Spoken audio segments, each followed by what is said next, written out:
Bonjour, heureux de vous retrouver sur Décideur TV pour un nouveau numéro de Lex Inside, votre émission consacrée à l'actualité juridique. Au programme de ce numéro, on va parler des contours et limites du cross-class cram-down avec Julien Demichel, associé de KL Gates. On évoquera ensuite l'irrecevabilité de la preuve résultant de l'usage de faux clients avec Guillaume Gouachon, associé chez Gouache. Et enfin, on parlera de l'ouvrage Avocat, l'engagement d'une vie de Valentin Tonti-Pernard, entrepreneur. Voilà pour les titres, c'est tout de suite Lex Inside.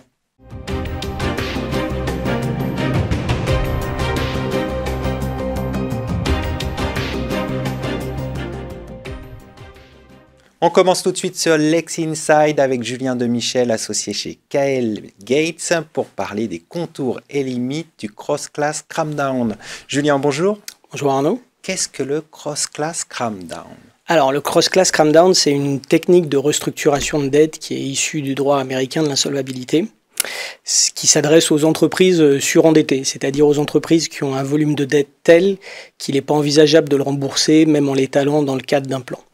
Concrètement, ça permet aux débiteurs d'imposer à ses créanciers un effacement, un écrasement de tout ou partie de la dette, pour autant que le plan qui prévoit cette mesure de restructuration un petit peu agressive puisse se prévaloir d'un soutien d'une majorité de créanciers. C'est fondé donc sur la notion de classe, sur l'idée qu'il y a des créanciers qui n'ont pas tous le même intérêt, la même communauté d'intérêts, et c'est sous-tendu par la distinction entre les créanciers qui sont dans la monnaie et ceux qui ne sont plus dans la monnaie, c'est-à-dire les créanciers qui ont toujours une perspective compte tenu à la fois de leur rang et de leur priorité de remboursement en cas de liquidation et de la valeur d'entreprise, d'être remboursés, et ceux qui en réalité n'ont déjà plus aucune chance d'être remboursés parce qu'ils viennent en rang tellement lointain que la valeur de l'entreprise en cas de liquidation ne permettrait pas de leur payer quoi que ce soit et qui ont en gros tout perdu. Et c'est l'idée qu'ils ne sont pas légitimes à s'opposer à une restructuration que d'autres qui sont encore dans la monnaie pourraient vouloir. Et c'est un schéma, enfin un outil, le cross-class cram-down, qui a été introduit dans le droit français tout récemment par l'ordonnance du 15 septembre 2021 sur les classes de parties affectées, qui prévoit donc ce qu'on appelle cette application forcée interclasse. Peut-être plus facile à prononcer que le cross-class cram-down. Pour bien comprendre, quel est l'intérêt de ce mécanisme ? L'intérêt, il est double. C'est à la fois permettre de passer un plan, tout de même pour une entreprise dont on estime qu'elle doit être sauvée, mais qui est en situation d'une dette insupportable. Alors concrètement, ça va généralement prendre deux formes. C'est soit forcer certains créanciers à procéder à des abandons de tout ou partie de leurs créances, soit forcer des créanciers à accepter une conversion de créances en capital, une équitisation. C'est ce qu'on voit dans plusieurs dossiers, notamment actuellement dans le dossier Casino. Le deuxième intérêt que j'y vois, c'est de pouvoir surmonter des blocages illégitimes à la mise en œuvre d'une restructuration pour une entreprise qui pourrait être viable, d'où le recours à une règle de majorité. Avec un petit focus justement sur cette idée de surmonter les blocages. On avait un système avec des comités de créanciers dans l'ancien régime, sur lequel je ne reviendrai pas, mais qui avait une certaine faiblesse en ce qu'il ne permettait pas de passer outre certains blocages, notamment lorsqu'ils étaient liés à l'actionnaire. Lorsqu'il y avait besoin d'une opération sur capital, l'actionnaire qui avait le dernier mot en AG pouvait bloquer une restructuration. Là, il y a une chose qui est très intéressante avec ce nouveau système, c'est qu'aujourd'hui, on peut ranger l'actionnaire dans une classe de parties affectées et donc voir un plan lui être imposé par une majorité de créanciers, un plan qui prévoirait une opération sur capital et pourquoi pas l'entrée d'un nouvel investisseur qui prendrait à cette occasion le contrôle de l'entreprise. Donc stratégie très intéressante grâce à ce nouveau régime. Alors on comprend mieux l'intérêt de ce mécanisme, mais comment ça fonctionne concrètement ? Alors en pratique, il faut distinguer deux choses. Il faut distinguer la phase de la constitution des classes de parties affectées et la phase du vote. La phase de constitution, aujourd'hui, c'est vraiment la phase clé. Alors c'est peut-être une tautologie, mais sont membres des classes de parties affectées, déjà les créanciers dont les droits sont affectés par le plan, c'est-à-dire ceux qui vont subir une altération de leurs droits en raison du plan que l'on envisage de mettre en œuvre. Tous les créanciers et toutes les parties à la restructuration ne sont pas nécessairement affectés. Vous en avez certains qui, par la loi, ne le sont pas, Typiquement, les salariés, les créances des salariés ne peuvent pas faire partie des classes de parties affectées, donc ne peuvent pas se voir imposer un cram down. Vous en avez d'autres qui le sont par la situation, parce qu'on a choisi que ce plan de restructuration ne concernerait par exemple pas l'actionnaire, où on a décidé qu'il n'y aurait pas d'opération sur capital. Et donc tout le monde n'est pas une partie affectée. C'est l'administrateur judiciaire qui compose les classes de parties affectées sous sa responsabilité, avec comme idée que ça doit regrouper des gens qui sont dans une même communauté d'intérêt économique suffisante. Alors il y a quand même des règles, il doit procéder avec des critères objectifs et vérifiables, notamment parce qu'il y a des possibilités de voie de recours aussi, qu'un créancier peut exercer une voie de recours contre la constitution des classes de parties affectées s'il estime qu'il n'a pas été mis dans la bonne classe ou qu'il n'est pas traité comme il faut. Une fois qu'on a dit ça, l'important c'est qu'il y a une très grande liberté de l'administrateur pour constituer ces classes de parties affectées, ne serait-ce que par le nombre. On a vu récemment des dossiers dans lesquels il y en avait quasiment une dizaine.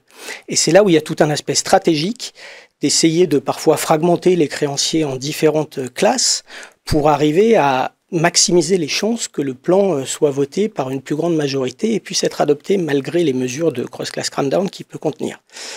Deuxième aspect du fonctionnement, très rapidement, c'est le vote. Deux choses à retenir principalement. Le plan est adopté lorsqu'il est à la fois voté à l'intérieur des classes, de chacune des classes de parties affectées, avec une règle de majorité des 2/3 de la classe. Et ensuite, il doit être adopté par une majorité de classes en nombre. D'où l'intérêt, effectivement, de bien définir ces classes et de parfois compartimenter certains créanciers pour arriver à favoriser un vote en faveur du plan. Alors, est-ce que le cross-class cram-down peut s'appliquer dans tous les types de restructuration d'entreprise ? Alors déjà, il ne se retrouve que dans les procédures judiciaires, c'est-à-dire celles qui sont conduites sous la supervision et le contrôle du tribunal, donc la sauvegarde et le redressement. Ensuite, pour que le cross-class cram-down puisse être utilisé, il faut qu'on soit dans une procédure avec classe de parties affectées. Or, ces procédures avec classe de parties affectées ne sont obligatoires que dans les grosses restructurations, c'est-à-dire celles qui dépassent un seuil de soit 20 millions d'euros de chiffre d'affaires et 250 salariés, soit celles qui concernent des entreprises qui ont un chiffre d'affaires de plus de 40 millions d'euros. Donc on le voit, ce n'est pas toutes les entreprises et c'est a priori les grandes entreprises. Néanmoins, il est possible d'appliquer sur option ce système des classes de parties affectées dans les entreprises qui sont au-dessous des seuils. Et c'est là où c'est assez intéressant parce que c'est à la demande du débiteur en sauvegarde ou de l'administrateur judiciaire en redressement, donc ça ne peut pas être imposé. Et c'est vraiment un choix stratégique qui peut être fait d'avoir recours quand même au système de classes de parties affectées, notamment pour avoir droit à cet outil du cram-down et pouvoir écraser un maximum de dettes. Pour terminer, quelles sont les limites et inconvénients du cross-class cram-down ? Il y en a de deux ordres que je vois. Les premières, elles sont posées par la loi. Il y a quand même toute une série de règles que le tribunal doit observer avant de valider le plan pour s'assurer que l'intérêt des créanciers qui subissent le cram-down est quand même préservé. Juste une pour illustrer ça, c'est ce qu'on appelle le Best Interest Test, qui nous vient aussi des États-Unis, qui consiste pour le tribunal à s'assurer que le créancier qui va se voir imposer un cram-down n'est pas moins bien traité que ce qu'il serait dans deux autres scénarios alternatifs qui sont la liquidation judiciaire ou la cession d'entreprise. Donc on le voit, une protection à minima, mais quand même, on prend en compte l'intérêt des créanciers.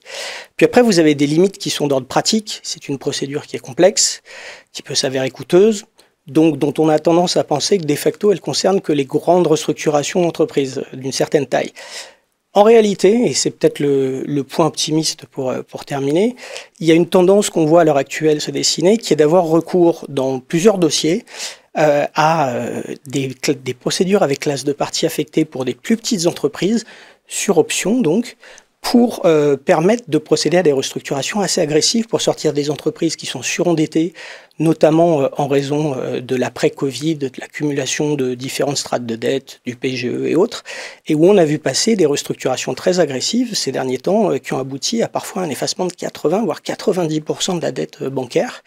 Donc un outil très stratégique qui est peut-être en fait l'outil d'avenir en droit français pour les restructurations où la problématique unique, c'est la problématique d'une dette insupportable pour l'entreprise, avec une entreprise qui, déchargée de cette dette, présente quand même des perspectives et donc on voudrait avoir recours à cet outil du cross-class cram-down. On va suivre tout ça avec intérêt. Merci d'avoir présenté ce mécanisme.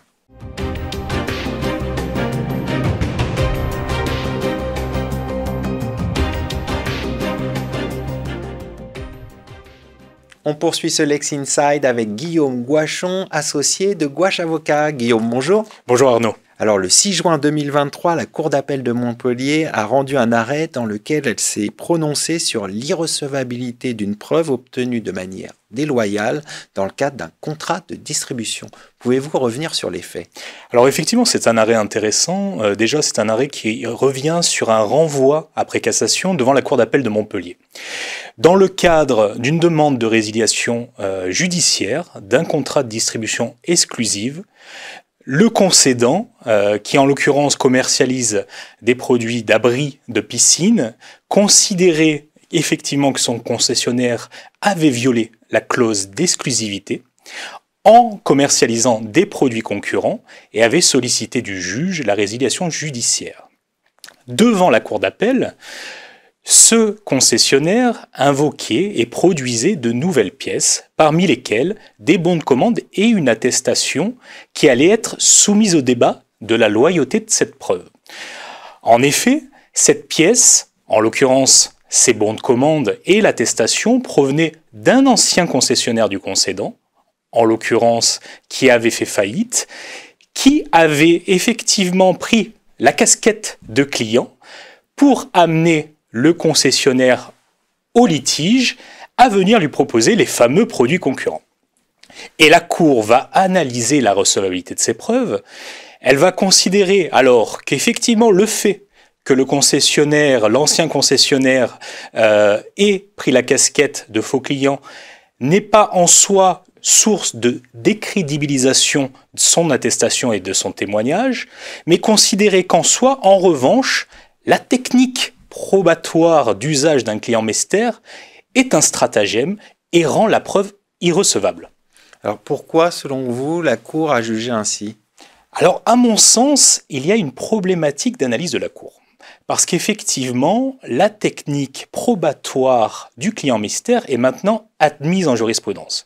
Elle est admise notamment au terme d'un arrêt de la Cour d'appel de Paris qui a invoqué déjà son admissibilité au terme d'investigation notamment de la DGCRF et par l'emploi de techniques utilisées par des sociétés tierces sous une réserve importante, que ne soit pas mis en œuvre un stratagème visant à faire réaliser le manquement dont on veut prouver la réalisation. Quels sont les enseignements de l'arrêt ?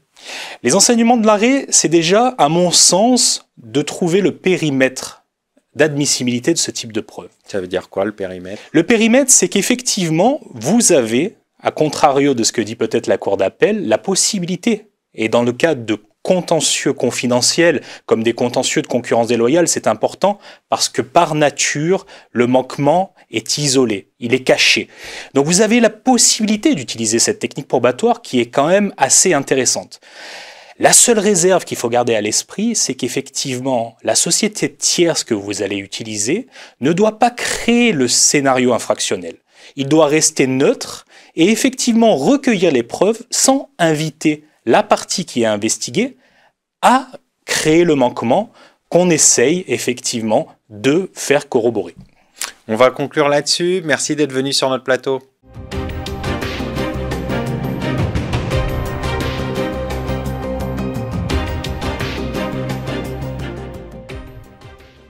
On poursuit ce Lex Inside et je suis en compagnie de Valentin Tonti-Bernard, entrepreneur et auteur de l'ouvrage Avocat, l'engagement d'une vie.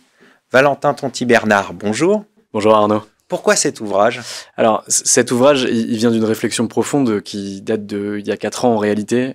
Moi, j'ai pas pu devenir avocat. J'ai travaillé sur le secteur d'activité des avocats, notamment avec Anomia, où on accompagnait les avocats dans le développement commercial de leur activité et dans leur stratégie. Et je me suis dit qu'il était temps de pouvoir rendre à la profession ce que la profession m'avait donné. C'est-à-dire vraiment m'intéresser à l'être humain avocat, m'intéresser à la genèse de la profession, aux premiers pas des grands avocats dans leur profession, à leur développement et en réalité le chemin qu'ils avaient parcouru avant de devenir ceux qu'ils étaient aujourd'hui. c'est quoi qui brillait en eux, quelles étaient la flamme qui existait, et ce pour une simple et bonne raison, c'est que depuis le coronavirus et finalement l'enfermement global qu'il y a eu au sein de toutes les professions, mais aussi de la profession d'avocat, en réalité les jeunes ils se posent des questions. Il y a des crises des vocations, on parle du big quit dans d'autres secteurs d'activité, mais il existe aussi dans les cabinets d'avocats. Et mon objectif à moi, c'était avec Marion Bidot, avec laquelle j'ai écrit ce bouquin, c'était de redonner finalement la flamme aux avocats qui l'avaient perdue, et aussi de la susciter chez ceux qui voulaient devenir avocats. Parce que j'aime cette profession, je trouve que c'est une profession magnifique. Alors, en quoi les avocats qui figurent dans votre ouvrage sont-ils inspirants ? En réalité, on a 27 profils d'avocats qui sont chacun uniques au sein de cet ouvrage. On a de grands avocats qui travaillent dans des cabinets français en pénal. On a par exemple Rémi Laurin qui travaille au sein du cabinet Maisonneuve et qui en est associé, qui est l'avocat d'Éric Dupond-Moretti, qui a travaillé sur l'affaire Lafarge, qui travaillait avant chez Darrois, qui travaille dans le procès Big Malion, donc des procès très importants, un avocat qui est jeune en plus, donc qui donne vraiment beaucoup de puissance à l'ouvrage. On a des avocats comme Fabrice Veverka, Lionel Spizzichino, Olivier Diaz et beaucoup d'autres, je vais faire du name dropping à chaque fois, mais qui eux travaillent en droit des affaires, qui accompagnent les entreprises sur de la fusion, sur de l'acquisition et qui sont devenus vraiment des grands noms du barreau. Donc mon objectif c'était de pouvoir reprendre le parcours de chacun, de montrer qu'en réalité l'avocat star, je le mets évidemment entre guillemets, n'est pas né star, mais qu'il a dû travailler longtemps, difficilement, qu'il a eu des embûches sur son parcours, qu'il a voulu démissionner pour certains d'entre eux tous les 2 mois, pendant leurs premières années d'exercice, et que l'image qu'on en a aujourd'hui n'a pas toujours existé, et que pour ça, ils ont dû travailler.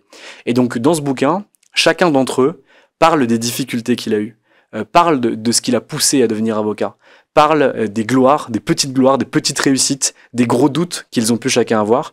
Et je pense que chaque avocat doit pouvoir lire des parcours transparents sur ce qu'a été finalement le parcours de ces grands avocats pour derrière pouvoir se projeter et espérer le devenir. Alors, est-ce qu'il y a des avocats qui vous ont, vous, inspiré ? Ouais, moi, il y a beaucoup d'avocats qui m'ont inspiré. Je prendrais par exemple l'exemple de Mathieu Blazic, qui doit être l'un des avocats les moins connus de cet ouvrage. Mathieu Blazic, avant d'être avocat, il était cavalier professionnel. Il était aux Jeux Olympiques de Londres en 2012 et en fait, il n'a pas continué dans cette voie-là parce qu'en réalité, il a eu un grave accident. Et donc, il n'avait pas le bac, il a dû passer une capacité en droit et il est devenu avocat en droit du travail. Et il s'avère qu'aujourd'hui, en plus, c'est l'un de mes amis, mais un parcours incroyable. Julia Minkowski, avocate en droit pénal des affaires, qui travaille sur des affaires hautement médiatiques, qui est au sein du cabinet Temim et qui reprend avec ses autres associés brillamment le cabinet Temim suite au départ d'Hervé, qui fait des trucs incroyables. Marion Lambert-Barré, qui quitte le cabinet Remnart Marviltor pour créer son cabinet d'avocat avec Fanny Rocobois, incroyable. Ils ont tous des parcours de dingue. François Mazon, ancien dirigeant du CAC 40, Soprasteria, Capgemini, qui devenait avocat à 50 ans. En réalité, ils ont tous des parcours complètement différents, avec une rage qui leur est présente au cœur, une rage pas au sens de haine contre le monde, mais vraiment quelque chose qui les anime au quotidien, qui les fait exercer leur métier, qui est un métier extrêmement engageant. Le livre s'appelle Avocat, l'engagement d'une vie, c'est pas pour rien. C'est parce que le métier d'avocat est fait de sueur, de sang, de larmes et également beaucoup de joie. Mais en tout cas, ils m'ont vraiment tous impressionné au sein de ce livre. Et si je ne devais en citer que quelques-uns, ce serait ceux-ci. On va conclure là-dessus. Merci Valentin d'être venu sur notre plateau. Avec grand plaisir Arnaud, merci. Merci à toutes et à tous pour votre fidélité. Quant à moi, je vous retrouve très bientôt sur Décideur TV pour un nouveau numéro de Lex Inside.